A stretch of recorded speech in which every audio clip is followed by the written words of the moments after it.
Radisson drugs కేసులో క్రిష్ ముందస్తు bail petition పై నేడు హైకోర్టులో విచారణ జరగనుంది.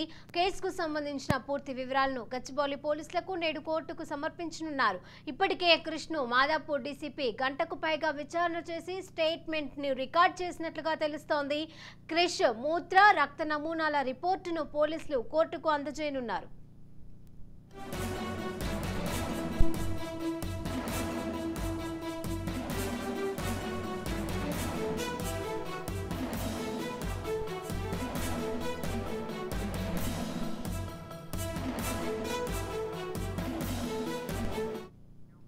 డ్రగ్స్ కేసులో తనను కావాలని ఇరికించారని డైరెక్టర్ క్రిష్ పేర్కొన్నారు. డ్రగ్స్ పార్టీతో తనకు ఎలాంటి సంబంధం లేదని, ఓ నిందితుడి వాంగ్మూలంతో తనను అరెస్టు చేశారని వాపోయారు. ఎలాంటి ఆధారాలు లేకుండా తనను ఎలా అరెస్టు చేస్తారని ప్రశ్నించారు.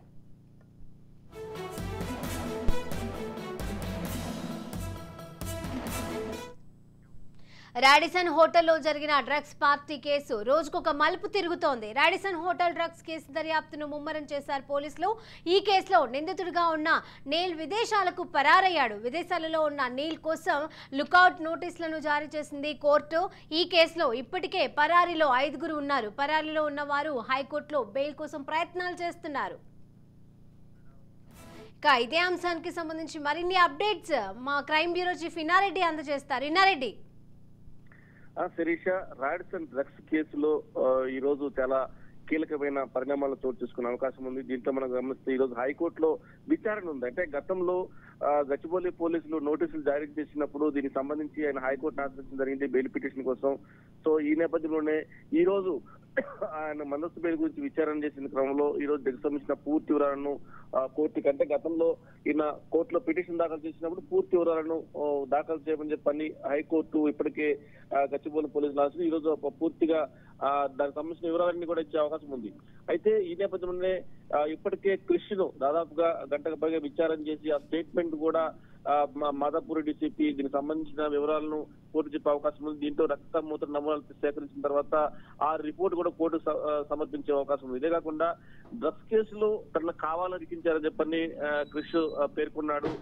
డ్రగ్స్ పార్టీతో అతనికి ఎలాంటి సంబంధం లేదని, ఎవరైతే నిందితుడు వివేకానంద ఉన్నాడో అతన్ని స్టేట్మెంట్ తో నిందితుడిగా చేర్చని చెప్పిన క్రిష్ తన స్టేట్మెంట్ పేర్కొంది. ఇదే కాకుండా ఎలాంటి ఆధారాలు లేకుండా కేవలం ఒక నిందితుడి వాంగ్మూలంతో నన్ను నిందితుడిగా చేస్తూ ఎంతవరకు కరెక్ట్, తర్వాత నేను డ్రగ్స్ తీసుకున్నా అనడానికి ఎలాంటి ఆధారం లేదని చెప్పి కూడా ఆయన తను సబ్మిట్ చేసిన కోర్టుకు వినియోగించుకున్న సబ్మిట్ చేసిన డాక్యుమెంట్ పేరు. ఇదే కాకుండా ఇప్పటికే ఈ కేసులో నిందితుడిగా ఉన్న వివేకానందను మేజిస్ట్రేట్ రిమాండ్ కూడా ఒప్పుకోలేదు కాబట్టి A1 కి రిమాండ్ అయినప్పుడు అతను వాంగ్మూలం ఆధారంగా ఎలా అరెస్ట్ చేస్తారన్న విషయాన్ని కూడా ఆయన ఈ రోజు తమ వాదనలో వినిపించే అవకాశం కనిపిస్తుంది. ఇదే కాకుండా మరోవైపున ఈ రాడిసన్ డ్రగ్స్ కేసులో మరోవైపున లిషి అలాగే సందీప్ ఇద్దరిని కూడా నిన్న రాత్రి విచారణ చేశారు. విచారణ చేసిన తర్వాత లిషి సందీప్ ఇద్దరికి సంబంధించిన యూరిన్ బ్లడ్ శాంపిల్స్ కూడా సేకరించి ఆ ఫోరెన్సిక్ ల్యాబ్ పంపించింది. అలాగనే విదేశాల్లో ఉన్న నిల్లు కేదారులతో పాటు మొత్తం ఐదుగురు కూడా లుకౌట్ నోటీసులు జారీ చేశారు.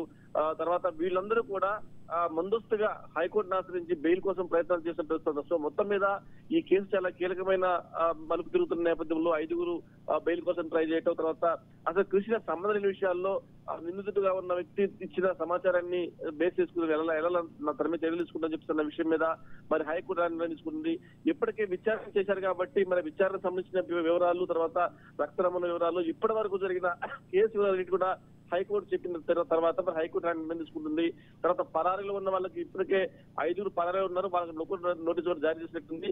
అయితే కృషి ఇచ్చిన సమాచారం కావచ్చు, నిన్న సాయంత్రం లిషి తర్వాత సందీప్ ఇచ్చిన సమాచారం మేరకు కూడా మరికొన్ని అరెస్టులు జరిగే అవకాశం ఉందని మనం తెలుస్తా ఉంది శిరీష.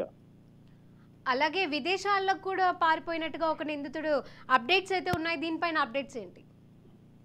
సో దీంట్లో విదేశాలకు పారిపోయిన వారికి సంబంధించి ఇప్పటికే లుకౌట్ నోటీసులు జారీ చేశారు.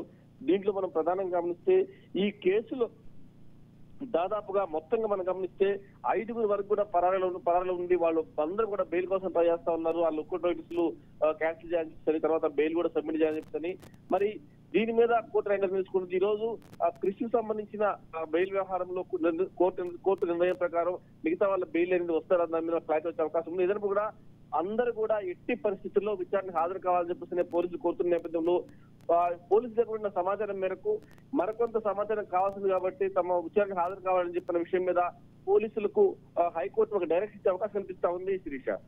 Right, thank you వినారెడ్డి.